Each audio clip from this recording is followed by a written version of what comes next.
21h à 21h15, retrouvez l'émission Encouragement. 15 minutes d'encouragement rien que pour vous sur Christ Autrement Radio. Et quand on vous dit 15 minutes rien que pour vous, c'est rien que pour vous encourager et pour vous permettre d'aller de gloire en gloire et de victoire en victoire. Bonsoir à tout le monde et bienvenue, c'est Rémi Francis avec vous et notamment Aurélie et Pétula avec vous ce soir. Alors nous demandons au Seigneur vraiment de bénir ce moment et vraiment que tout à chacun soit touché par sa grâce, touché par ta puissance, touché par sa fidélité, que nous puissions vivre comme il nous demande de vivre au nom de Jésus-Christ de Nazareth. Amen. Amen. La journée a été bonne, les filles? Ça a été. Mais gloire à Dieu. Qu'est-ce que vous attendez quand je dis ne vous conformez pas au siècle présent? Le thème ce soir, c'est ne vous conformez pas au siècle présent. Alors, qu'est-ce que vous entendez par cela? De marquer la différence. Oui, alors encore détaille un peu plus. Alors, le siècle présent, c'est le monde. Le monde, oui. Le monde, voilà, le monde. Donc, de ne pas faire comme le monde, en fait, de marquer la différence dans le comportement, la façon de parler, la façon de penser, la façon de s'habiller aussi, voilà, en fait. Hein. Et surtout, on est chrétien. Surtout, évidemment. Aurélie, on est chrétien. Exact. Exact, on doit marquer la différence. Qu'est-ce que tu entends par ça, toi, avec tes mots, ne vous conformez pas au siècle présent? Ne pas imiter ce que l'on voit autour de nous qui est contraire à la parole, Oui. tout ce qui sort du monde, tout ce qui vient du monde en tout cas, et de ne pas imiter, ne pas se laisser influencer, ne pas faire comme. Voilà. Oui, mais de nos jours, on trouve des gens, on trouve des chrétiens. Quand on regarde le monde, on regarde certaines personnes qui viennent à l'église, on ne voit pas de différence. Comment peut-on expliquer cela? Une femme vient à l'église, vraiment avec les mini-jupes, habillée très très très sexy, échancrée d'ailleurs. Et comment, quand les gens sont dans le monde, on retrouve cela aussi. Et pourtant, cette personne, je ne suis pas là pour juger quiconque, mais je suis là pour vous encourager de vivre sainement et proprement par la grâce de Dieu. Parce que la parole dit, ne vous conformez pas au siècle présent. Et si la parole le dit, c'est-à-dire nous devions avoir un autre comportement. Est-ce que moi, Rémi Francis, je veux me permettre d'avoir mon jean qui descend sur mes fesses et on voit mon slip et je suis à l'église? Non. Qui est-ce qui a amené ce mode-là? C'est le monde. C'est le monde. Et est-ce que ce mode-là doit se retrouver à l'église? Bah non. Non, est-ce que notamment on se permettra de faire n'importe quoi? Le monde c'est le monde, l'église c'est l'église. L'église doit déteindre sur le monde, mais pas le monde qui doit déteindre sur l'église. On doit carrément changer de mentalité, parce que c'est très important.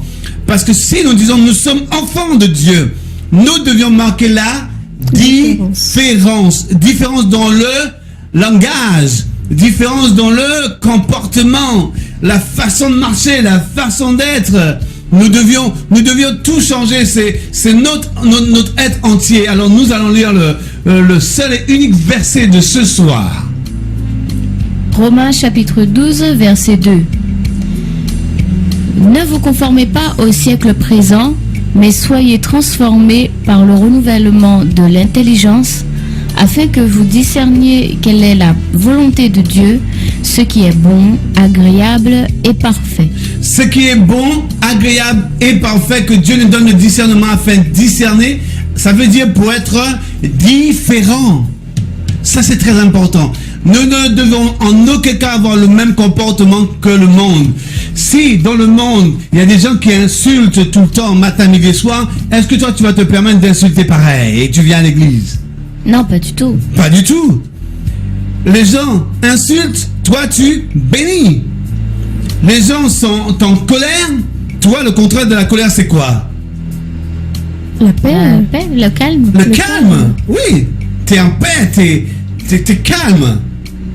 Mais si les gens normalement sont en colère, toi aussi t'es en colère, alors il y a une différence. Ça ne devait pas être, ça ne devait pas exister d'ailleurs. En tout cas, moi je conseille et je nous exhorte et je nous encourage à marquer la différence. En aucun cas, si un païen fume, un chrétien ne doit pas fumer. On dit souvent, voilà, bon, je vais arrêter. Mais Jésus-Christ t'a touché. Si Jésus-Christ t'a touché, il a dit qu'il a tout, il a tout payé pour toi à la croix. Alors il t'a délivré de l'alcool, il t'a délivré de la prostitution, il t'a délivré de l'infidélité, il t'a délivré de beaucoup de choses, il a délivré entièrement ta vie, parce que depuis plus de 2000 ans à la croix, déjà il a tout payé. Mais si il dit dans son amour qu'il a tout payé, c'est qu'il a tout payé. Afin que nous puissions marcher victorieux dans la sainteté, dans la sanctification, que nous puissions marcher étant enfants libres. Et si nous disons que nous sommes réellement libres, que Dieu nous a justifiés, que Dieu nous a libérés, que Dieu nous a sanctifiés, alors nous marquerons la différence. Alors notre esprit sera renouvelé.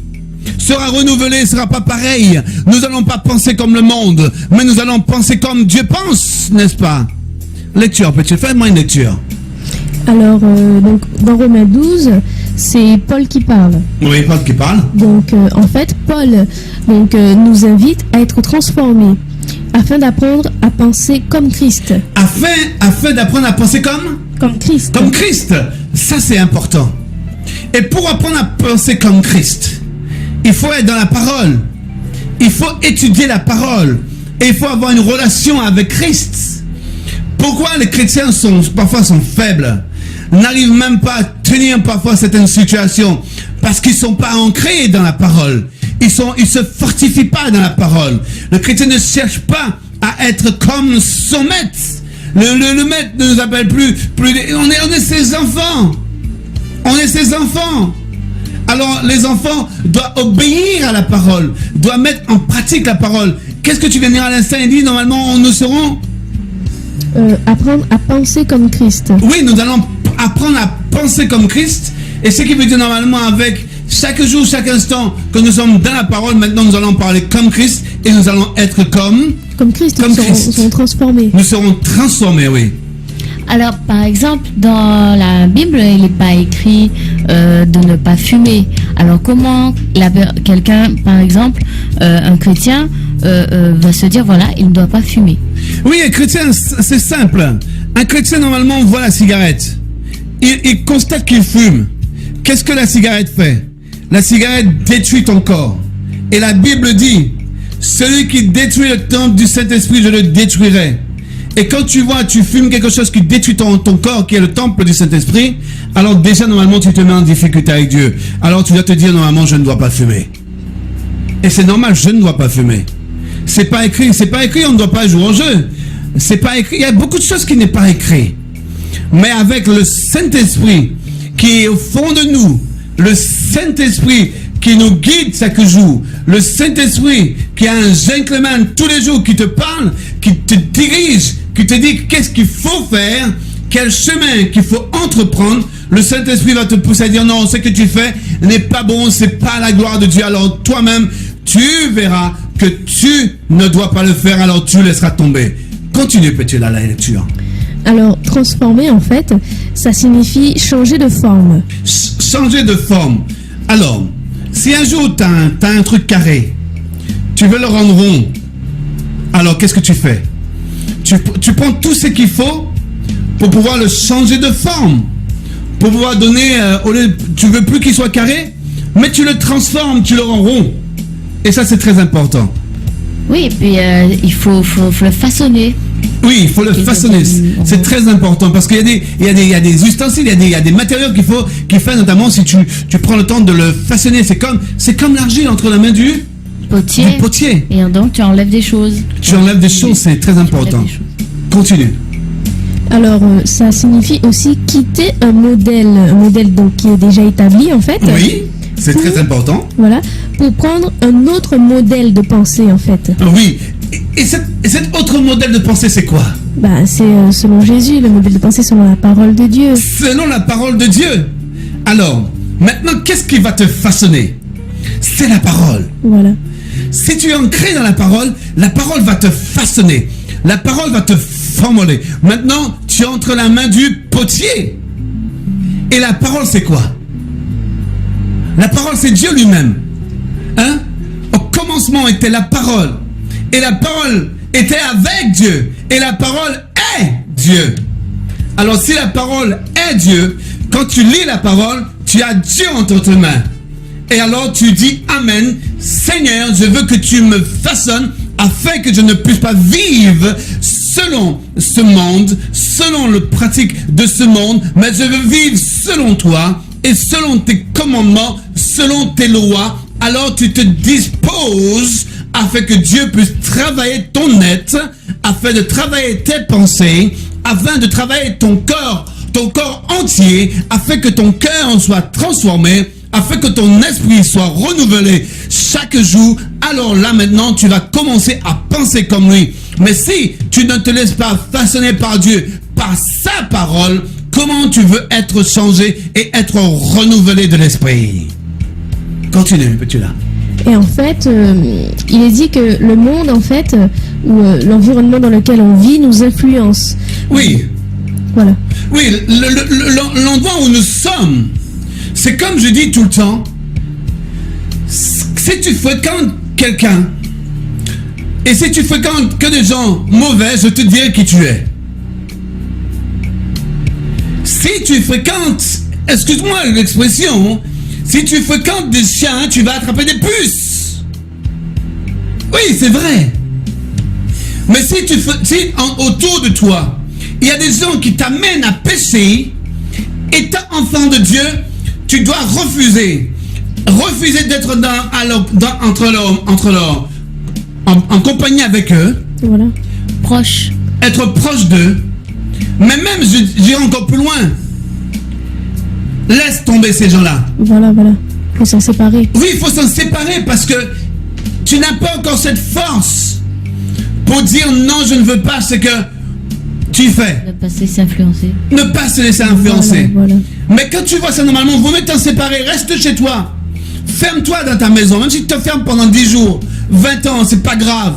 Mais vaut mieux se fermer quelque part. Et tu sais que ton esprit n'est pas sali parce que ton oreille n'est pas une poubelle. C'est vrai. Parce que quand tu te laisses influencer par ton voisin, quand tu te laisses influencer par ton père ou encore ta mère, des gens qui ne croient pas dans la parole et des gens qui veulent uniquement voir, c'est ce que eux ils disent qui doit se réaliser, mais c'est ce que Dieu dit pour ta vie qui doit se réaliser. Alors tu dois te rapprocher de lui et abandonner tout ce qui est autour de toi, qui n'est pas dans la gloire de Dieu, qui n'accomplit pas la volonté de Dieu, qui salisse ton entendement, qui salisse ton corps tout entier. Tu dois l'abandonner parce que la seule et unique chose qui fera, si ton âme prospère, si ton être entier prospère, c'est quand tu es dans la volonté, la puissance de Dieu. Et quand tu écoutes, et quand ton esprit est renouvelé. Quand tu vois, il y a parfois dans certaines églises, les gens prêchent. Je ne suis pas contre, quel que soit le pasteur. Moi, je les respecte tous. Même s'ils sont boiteux, je les respecte. Je n'ai rien à dire contre les serviteurs. Qui sont bons, qui sont mauvais, je n'ai rien à dire. Alors, il y a quelque chose que j'aimerais dire. Un pasteur peut t'influencer. Sa façon d'être peut t'influencer. Mais permets-moi ce soir de te dire, tu ne dois pas te laisser influencer par quiconque. La seule et unique personne que tu dois te laisser influencer, c'est Dieu et Dieu, uniquement Dieu seul. Et quel que soit ce qu'on peut te dire, tu es ancré dans la parole parce que c'est la parole qui dirige ta vie. C'est Dieu qui dirige ta vie. Alors continue à t'appuyer sur la parole. Continue la lecture. Et donc on peut se laisser influencer ou bien on se laisse limiter en fait par des clichés, des préjugés en exact. fait, voilà, par rapport donc à notre environnement ou bien voilà. Donc en fait, au travers de Romains, Dieu donc lance ce défi, d'accord, au travers de Paul, et il nous dit en fait justement de sortir donc de ce moule. Oui, quittez ce moule. Sors de ce moule. Lève-toi et sors de là. Et mets-toi dans un autre moule. Ce moule, c'est Jésus de Nazareth. Exact. C'est lui seul. Mais moi-même ce soir, je te lance un défi. Sors de ce moule. Qui est le monde. Exact. Continue. Et donc, de revenir au modèle initial. Le modèle initial, c'est donc celui d'être ambassadeur de Christ. Alléluia. Être ambassadeur de Christ. Le modèle initial. Ton pasteur, c'est pas ton modèle. Ton diacre, c'est pas ton modèle. Il doit te donner l'exemple de Jésus-Christ. Ton pasteur doit te donner l'exemple de Jésus-Christ. Si un pasteur veut que tu le ressembles, dis-lui non, je ne veux pas te ressembler, mais je veux ressembler à Jésus de Nazareth. Parce que si tu essaies de ressembler à un homme, la Bible dit, malheur à l'homme qui se confie en l'homme, mais bienheureux l'homme qui se confie en Dieu. Le modèle initial. On ne peut pas passer à côté. Parfait. Je ne suis pas le modèle initial. Je suis un modèle imparfait qui court à la perfection. Mais Jésus est le modèle initial parfait que nous devions suivre, qui nous amène de gloire en gloire et de victoire en victoire. Nous devions continuer à le suivre. Nous devons continuer à marcher avec lui parce que c'est lui notre modèle. Alors ce soir, nous vous lançons ce défi, c'est de suivre le modèle initial. Ensuite. Et donc, justement, un ambassadeur, en fait, il ne se conforme pas, mais il transforme son environnement. Ouh là là là là là. Répète-moi ça encore, s'il te plaît. Alors, un ambassadeur ne se conforme pas, mais il transforme son environnement. Oui.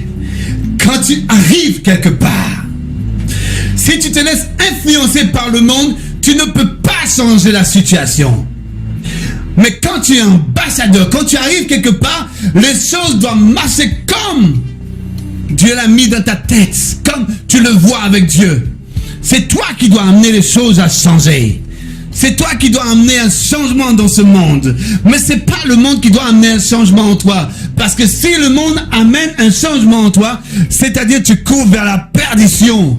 Et si c'est toi qui amènes un changement dans ce monde par la grâce et la puissance de Jésus de Nazareth, alors tu amènes tes frères et tes sœurs à suivre le modèle initial qui est Jésus-Christ de Nazareth. Alors là, tu es un ambassadeur de Christ. Suite. Et donc, la suite, c'est donc une petite prière, en fait. Vas-y, écoutez bien cette petite prière. Alors, Seigneur, je te prie de mettre à nu tous les domaines dans lesquels tu sais que je me suis conformé à mon environnement au lieu de le transformer. Amen.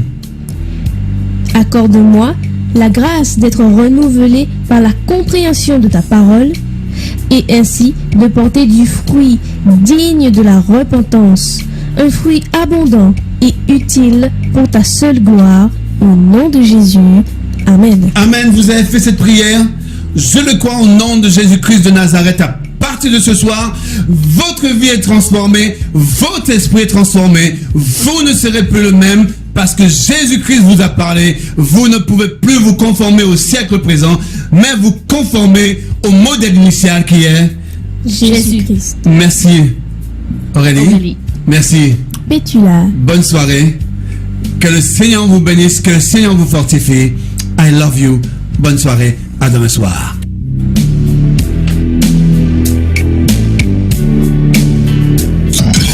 C'était l'émission Encouragement sur Christ Autrement Radio.